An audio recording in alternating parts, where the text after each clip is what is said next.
комунална хигиена, а воедно и да се утврди зошто денеска и во изминатите денови камионите не го собираат сметот низ главниот град, како што посочи од МВР, цитирам, единицата за економски криминал при СВР Скопје влезе во градските простори и во комунална хигиена по наредба од ОЈО Скопје со цел прибавување на докази и одземање на соодветна документација под сомнение за кривични дела поврзани со работењето на комунална хигиена Скопје и градоначалникот во врска со несобирањето на сметот, но како што веќе кажав, се уште нема информации каква документација е прибрана, што точно се истражува и каков ќе биде исходот.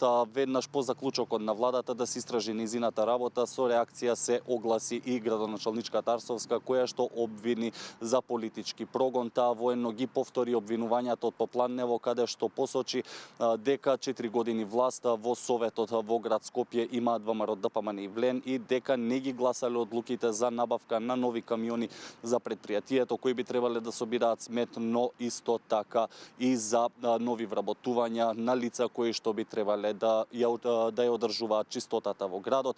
Канал 5 утринава направи обиколка па да видиме на што личеше Скопје Попладнево.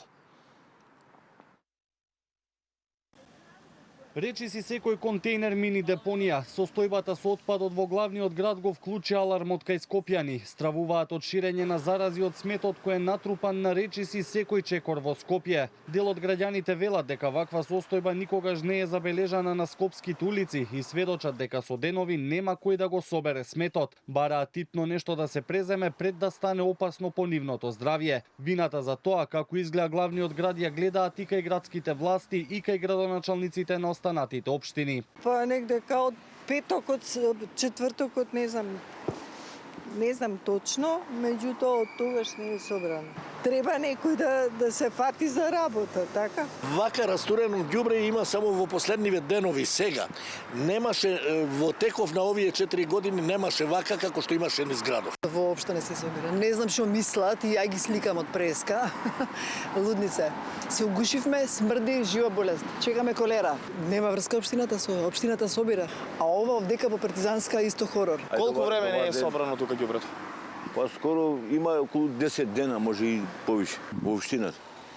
Во општината значи криво.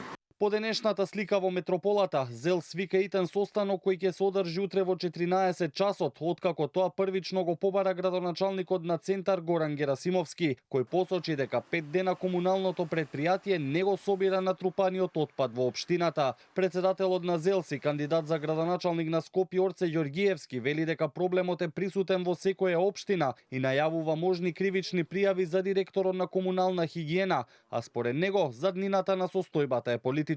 Ова ги надминува сите граници, се соочуваме со огромни проблеми, а набрзо, не дај Боже, зарази. Утрово пуштив допис до управниот одбор на ЗЕЛС, се слушнав и со директорката на ЗЕЛС, побарав хитна седница на ЗЕЛС, каде што ќе се побара решение на овој проблем. Еве, јавно ја повикувам и владата да размисли за вонредна ситуација. Имаме состанок и координација како скопски градоначалници во рамките на ЗЕЛС, со тоа што еве изминатиот период самите се снаоѓаме ние со сопствени ресурси. Не очекувам некаква реакција искрено од страна на комунална хигиена, но ќе размислиме и за тоа да поднесеме кривични пријави до директорот на комунална хигиена и до сите оние кои што се одговорни за ова. Од комунална хигиена немаат појаснување на што се должи несобирањето на сметот, но преку соопштението меѓу редови посочуваат дека не им се исплатени платите кои им доцнат 5 дена, па има и најава за протести. Така бубе, тоа да беа и реакциите на граѓаните и на градоначалниците, да се надеваме дека набрзо ќе се среди состојбата со сметот во градот, а секако потоа да дознаеме и што ќе произлезе од оваа истрага која што се води. Инаку градоначалниците на останатите скопски општини имаа поднесено кривични пријави уште пред неколку месеци, но ова е прв пат институционално да се постапува околу ова прашање. Ти благодарам. Дејан Трајковски известува за последните случувања поврзани со сметот во градот Скопје. Во продолжение, еве што друго ќе гледате во вестите.